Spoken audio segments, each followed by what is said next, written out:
لو بتدور على أكلة سهلة وسريعة وطعمها خرافي يبقى لازم تجرب طاجن المكرونة بالفراخ والصوص الأبيض، وصفة مطاعم بس بمكونات بسيطة في البيت. يلا بينا، بسم الله الرحمن الرحيم. نبتدي نقطع الفراخ بتاعتنا بعد ما غسلناها ونشفناها كويس. نقطعوها مكعبات بالطريقة ديت زي ما انتم شايفين. الصدور طبعا من الأجزاء في الفراخ الطرية اللي هتبقى كويسة وجميلة معانا. ويلا بينا، بسم الله الرحمن الرحيم. طاسة سخنة على النار، شوية زيت صغيرين،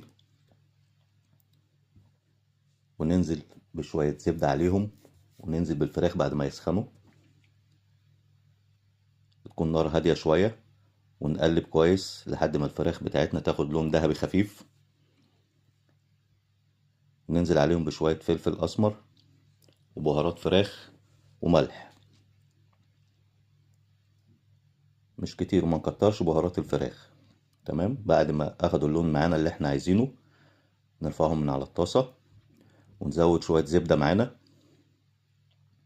دوت بقى عشان نبتدي نشتغل على الصوص الأبيض بتاعنا.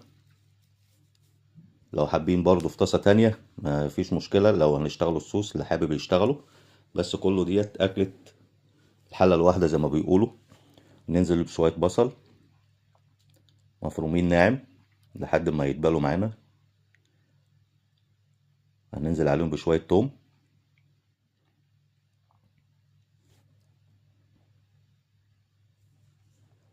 برضو نخليه ياخد لون معانا، نقلبه ونمكسه معانا مع البصل.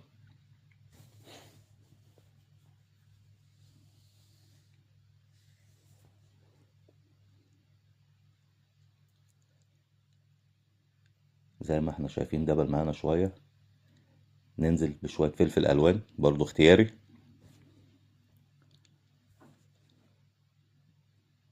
اللي حابب يحطهم، برضو مش حابب، دي حاجات يعني ايه تكات انا بحطها من عندي دي بقى. اللي حابب يشتغل عليها، المتوفر عنده الحاجة ديت ينزل بيها، مش متوفر خلاص مفيش مشكلة، برضو هتدينا الطعم بتاعنا اللي احنا عايزينه. وننزل عليهم بالفراخ بتاعتنا، نرجعها تاني ونمكسهم مع الخضار اللي احنا اشتغلنا عليه.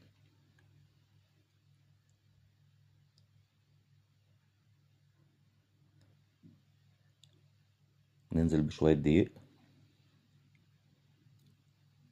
نحمرهم معانا كده في الطاسة مع الفراخ والخضار.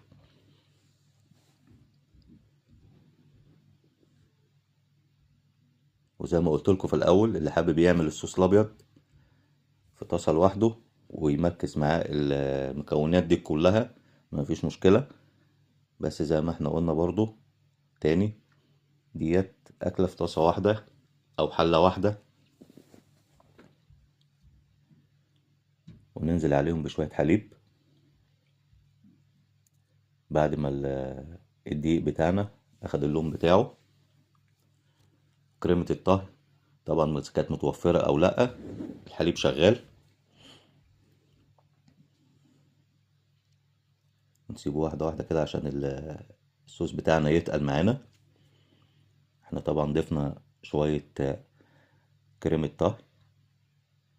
وفي تكاية برضو أقول لكم عليها، اللي حابب المية بتاعة المكرونة بتاعة السلق المكرونة دي هتبقى خرافة بقى معاها.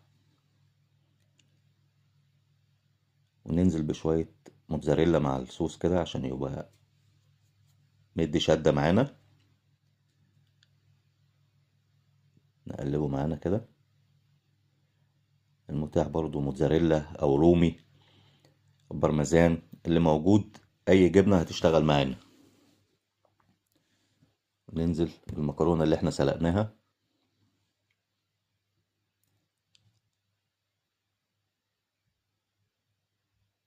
نقلبها زي ما احنا شايفين وصلت للقوام اللي احنا عايزينه، واتمكست مع كل الصوص بالفراخ بالخضار.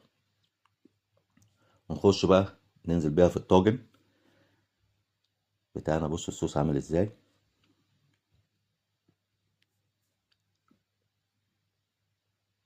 ولا متماسك قوي ولا سايب قوي. ونحط جبنة بقى طبعا على الوش بتاعنا بالطريقة ديت زي ما احنا شايفين.